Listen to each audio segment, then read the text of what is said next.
काय करू का फोन? बोल करू. गडबड करू नका. हा खूप महत्वाचा विषय आहे. नाही म्हणजे नुकताच सारंगला अवॉर्ड मिळालाय आणि उद्या याची बातमीही येईल. पण समजा की मेहंदळींच्या एका मुलाला अवॉर्ड मिळालाय आणि मेहंदळींचा मोठा मुलगा घरात चोरी करताना पकडला गेला आणि त्याला अटक झाली. या दोन्ही बातम्या एकत्र आल्या तर नेगेटिव्ह बातमीला जास्त जोर दिला जाईल, कारण लोकांना त्यातच स्पाइस मिळतो आणि यामुळे आपल्या कंपनीचं गुडविल खराब होऊ शकतं. त्यामुळे आपण शांतपणे निर्णय घेऊ. शिवाय ती शिवानी कारखानीस ती म्हणते की तिला आपल्या कंपनीसोबत कोलॅब करायचंय. जर ही बातमी बाहेर गेली तर खूप मोठा परिणाम होईल आपल्या बिझनेसवर. जे जेव्हा व्हायचंय तेव्हा होईल, त्याचं टेन्शन तू नको घेऊस. पण आता हा मुलगाच असा वागतोय ना, त्याच्या वागण्याला लगाम घालणं आता गरजेचं आहे. म्हणजे तू काय करायचं ठरवलंयस? याला आणि आपल्याला सगळ्यांना जो त्रास होतोय ना, तो त्रास मला कायमचा बंद करून टाकायचा आहे. आणि मी अजूनही याची आई आहे. याच्यासाठी मी निर्णय घेऊ शकते. माझा अधिकार आहे ना? ना अधिकार आहे. मला माहिती होतं तू मला माफ करशील. Thank you very. नाही, रडायचं नाही हं असं. ऐक, आज इथे राहायचं, गेस्ट रूम मध्ये जा. उद्या तुझ्यासाठी खूप मोठं सरप्राईज आहे.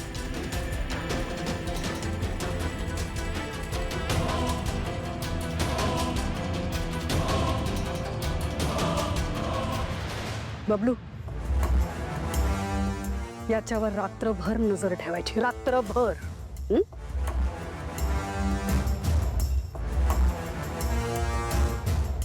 तिलोत्तमा, काय ठरवलंयस तू? कळेल उद्या, सगळ्यांना सगळं काही कळेल.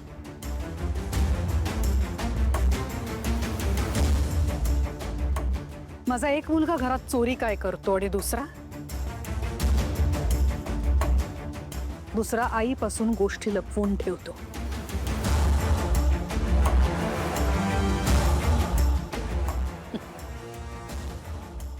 छान.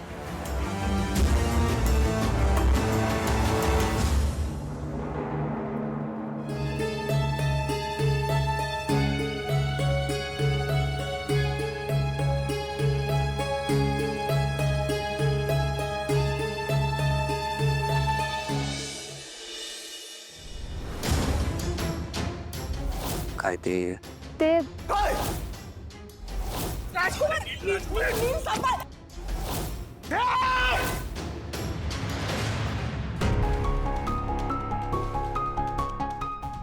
तारा, काय झालं? सोहम, मला राजकुमार दादाची खूप भीती वाटते रे. भीती वाटावी असंच वागलाय तो. पण तो आधीपासूनच असा होता का? नाही ग, तो आधी असा नव्हता. पण जे काही झालंय त्यानंतर तो असा वागू शकतो याचा अंदाज मला आला होता. आणि त्यामुळेच मी तुला बोललो होतो आमच्याबरोबर चल कार्यक्रमाला. अरे उलट मी घरात थांबले म्हणून तर तो सापडला ना. आपले दागिने पण वाचले. आणि एवढं सगळं करून काय फायदा? मॉमने त्याला घरीच थांबायला सांगितलं. मला नाही पटलंय. तुला नाही खटकलं मॉमचं वागणं? खटकलंय, पण काय करू शकतो. पण जर हा मॉमचा डिसिजन आहे तर तो फायनल आहे. आणि ती जे काही करते ते विचार करूनच करते. राजकुमार दादा घराबाहेर होता तरी त्याने एवढं धाडस केलं. आता तर तो घरातच आहे आपल्या. आणि काही केलं तर मला खूप भीती वाटते रे. पॅनिक होऊ नकोस. हे बघ, राजकुमार दादाला घरी ठेवायचं डिसिजन जर मॉमने घेतलं असेल ना तर ते विचार करूनच घेतलं असणार आहे. आता तो प्लॅन काय हे मलाही माहित नाही. पण ते सगळं जाऊ दे आता. मला तुला एक आनंदाची बातमी द्यायची आहे.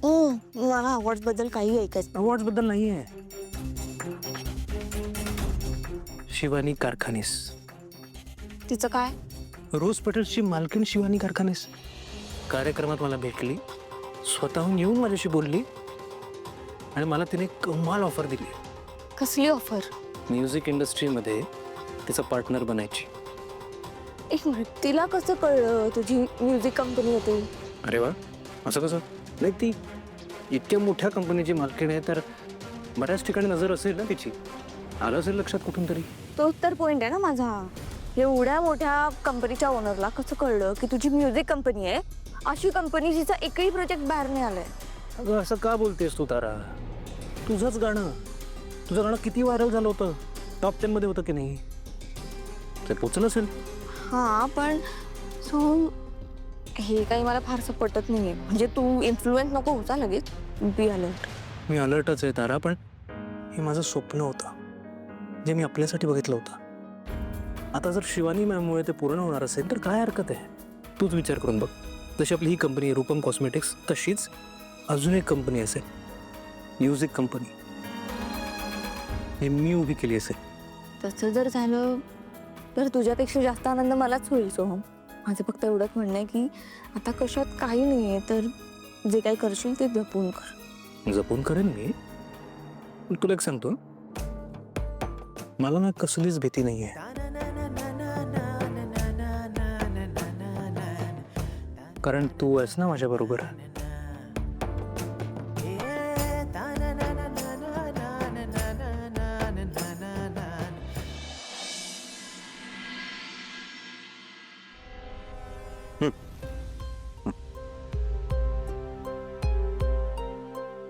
ऐका ना, तुम्ही तिलोत्तमा मॅडमशी बोललात का?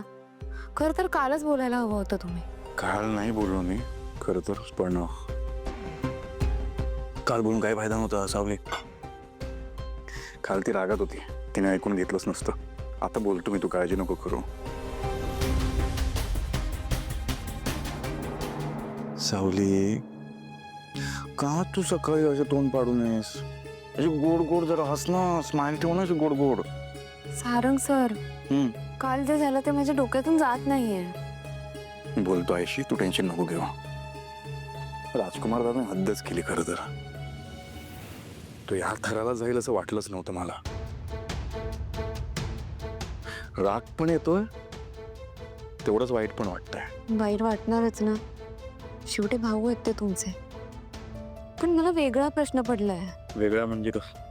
जगन्नाथजींनी जे सांगितलं त्याबद्दल मला तुमची खूप काळजी वाटते. हे आहे ना धागा, त्यासाठीच बांधलाय ना तू. काही नाही होणार मला. प्रोटेक्शन. आणि जगन्नाथजीच म्हणाले ना की तू माझं सुरक्षा कवच आहेस. धाग्यापेक्षा महत्वाची तू आहेस, आणि तू आहेस ना माझ्यासोबत. बरोबर आहे तुमचं, पण एवढा छान कार्यक्रम झाला, आता आपण आनंद साजरा करायला हवा होता ना. पण काय झालं, त्यालाही गालबोट लागलं. म्हणजेच ही तर येणाऱ्या वाईट काळाची सुरुवात तर नसेल ना? काही नाही होणार आहे सावली. असं का तू विचार करतेस? नको टेन्शन घेऊ. तुला आनंद साजरा करायचा आहे ना, आपण करू. टेन्शन नको, इकडे तू. काळजी नको करू सावली.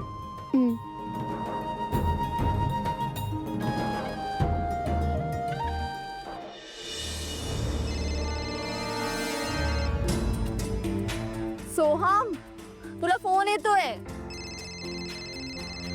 सोहम, फोन येतोय तुला. अननोन नंबर आहे बघ.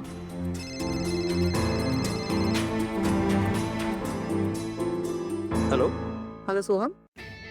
बहुतेक शिवानी मॅम आहेत. हां मॅम, बोला. Is all okay? Can we talk ना? हां बोला मॅम. नाही म्हणजे काल तुम्ही अचानकच सगळे फंक्शनमधनं एकदम निघून गेलात म्हणून जस्ट विचारलं. हां, ते थोडं फॅमिली इश्यूजमुळे यावं लागलं.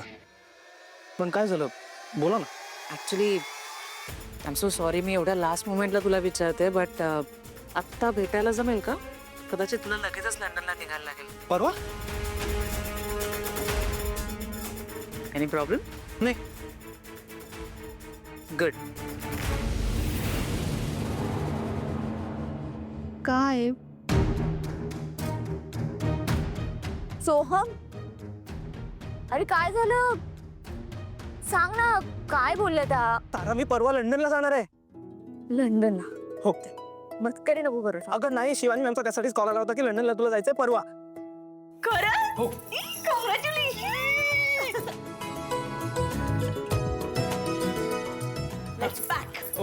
खूप काम आहे, प्लीज लवकर चल.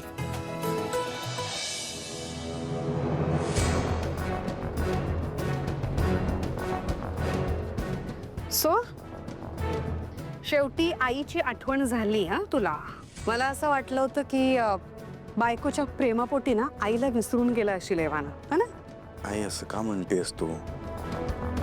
त्या प्रॉडक्टसाठी मी सावलीचं नाव दिलं म्हणून तू रागवलीस ना? अगं आई अगं मला त्या सनस्क्रीनसाठी सावलीचं नाव देणं योग्य वाटलं म्हणून मी दिलं, बाकी काही. राग त्याचा आलाच नाहीये मला. मला वाईट कसलं वाटतंय माहितीये? मी तुला 1000 वेळा विचारलं का नाही? काय काय रे प्रॉडक्टचं नाव काय ठेवलंयस? तू मला सांगितलं नाहीस. काय म्हणालास? आई सरप्राईज आहे, नंतर कळेल तुला. पण खरं काय होतं माहितीये? तुला मला प्रॉडक्टचं नाव सांगायचं नव्हतं, कारण आईला जर का सांगितलं तर आई बदलायला सांगणार आणि तुला बदलायचं नव्हतं, बरोबर ना? सांग ना, खरं का खोटं? आई असं काही नाहीये. आणि बघ मागच्या वेळेला सुद्धा साबणाच्या पॅकेजिंगवर आपण सावलीचा फोटो छापला होता ना. ती गोष्टच वेगळी होती. तेव्हा तिने ती स्पर्धा जिंकली होती. आता पण मला अवॉर्ड मिळाला आहे आणि त्यात सगळ्यात मोठा वाटा सावलीचा आहे. ठीक आहे. फरक काय माहितीये? तुला नाव आधीच ठरवून ठेवलं होतंस, बरोबर ना? जाऊ दे, मला या विषयावर तुझ्याशी वादच घालायचा नाही. मला तुला एवढंच सांगायचंय, काही लोक येत आहेत घरी, तेव्हा ऑफिसला जरा उशिरा जा. आले.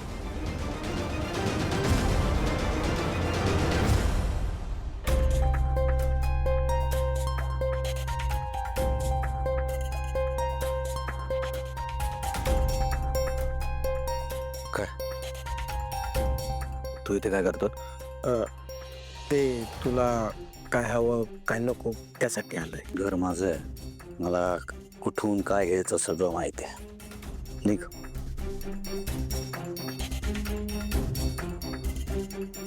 जा बाबा.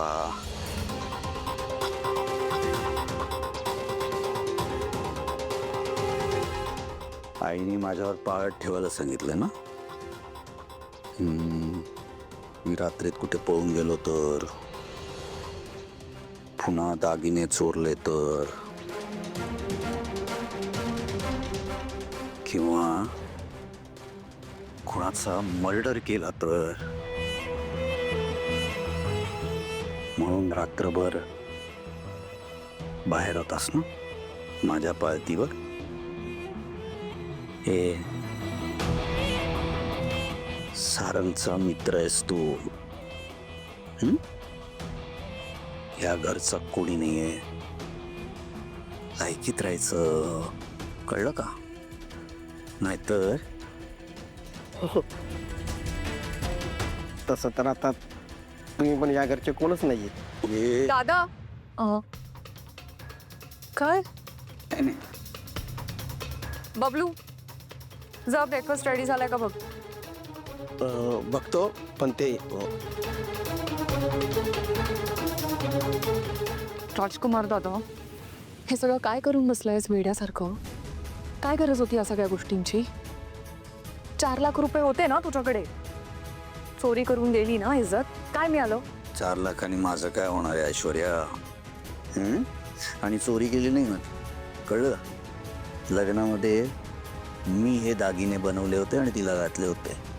माहेरवरनं काहीच आणलं नाही आमच्या अमृतानी, कळलं? आणि तसं हे असं रिकामं घर कसं मिळालं असतं मला? मला हे नाही सांगितलंस तू की हा तुटलेला तारा इथे घरातच पडलाय. तू विचारलंस सांगायला? मला सांगितलंस मी चोरी करणार आहे घरात ते, म्हणून मी कायम सांगत आले मला सांगत जा, विचारत जा, आपण एकत्र प्लॅन करूया. पण नाही केलंस ना एकट्याने.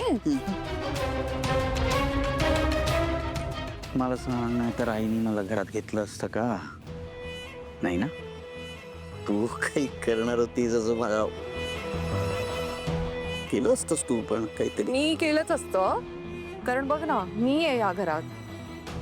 तुला हकलून काढून टाकलेलं त्यांनी बाहेर, मला नाही. बाय द वे घरात आलाच आहेस तर माझे 2 लाख रुपये ठेव समोर. आत्ता माझ्याकडे नाही आहेत. हे बघ, तू मला चीट नाही करू शकत हा. माझ्याशी फ्रॉड नाही करायचा. माझे 2 लाख रुपये आत्ताच्या आत्ता ठेवायचे समोर. कसं नाहीये, मी तुला डबचला बोलवलंय. कशाला? ब्रेकफास्ट रेडी झालाय? ते दादाचं सरप्राईज झालंय ना.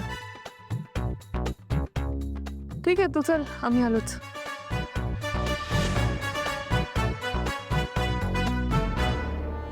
मी नाही जा. दादा, 1 मिनिट इकडे. एवढा विचार करू नकोस. Are you out of your mind? म्हणजे यू नेव्हर नो, मॉम तुला कंपनीत परत घेत असतील तर. नाही नाही नाही नाही, ऐक. कारण काल सारंगने गोंधळ करून ठेवलाय. काल त्याने त्या अवॉर्ड फंक्शनमध्ये एक सनस्क्रीन लॉन्च केलंय आणि त्याचं नाव माहितीये काय ठेवलंय? बायकोचं नाव त्याच्या, जी मॉमना अजिबात आवडत नाही. सनस्क्रीनचं नाव सावली. तिचं नाव त्याने सनस्क्रीनला दिलं आणि हे मॉमनाही माहिती नव्हतं. डिरेक्टली अवॉर्ड फंक्शनमध्ये त्याने ते अनाऊन्स केलंय आणि मॉम जाम चिडल्या. So this can be a chance. आणि मी जाते पुढे, तू ये. आणि नक्की ये. हो.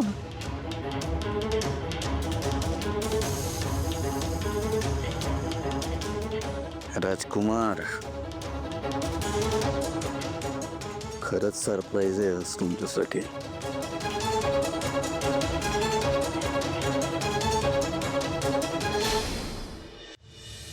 ये.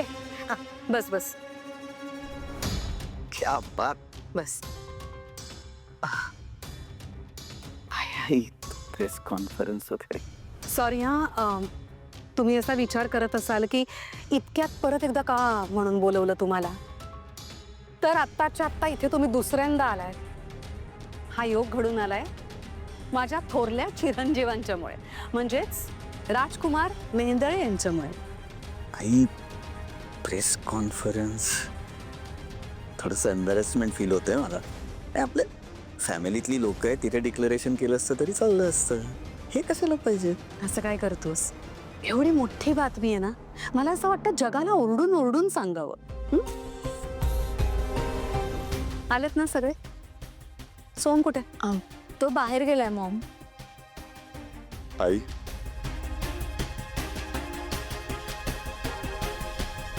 नाही रे, आईला तिने जी चूक केली ना, सगळा व्यवहार तुझ्या हातात देऊन रूपम कॉस्मेटिक्सची जी काय वाट लागली आहे, ती चूक आता रेक्टिफाय करायची आहे.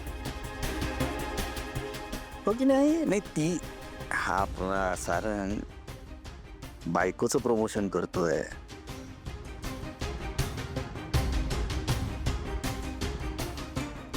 मी तुला शिकवीन सारंग.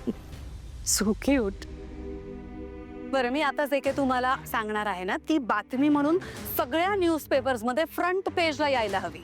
फ्रंट पेज प्रत्येक चॅनलवर जायला हवी. जाईल ना? मेहेंदळेंच्या बातम्या शक्यतो फ्रंट पेजवरच येतात मॅडम. बोला. That's nice. तर माझी ही कंपनी, माझा ब्रँड अर्थात रूपम कॉस्मेटिक्स, माझा संपूर्ण बिझनेस, माझं एम्पायर, माझं साम्राज्य. राजकुमार उठ. या सगळ्या व्यवहारातून मी माझ्या एका मुलाला बेदखल करणार.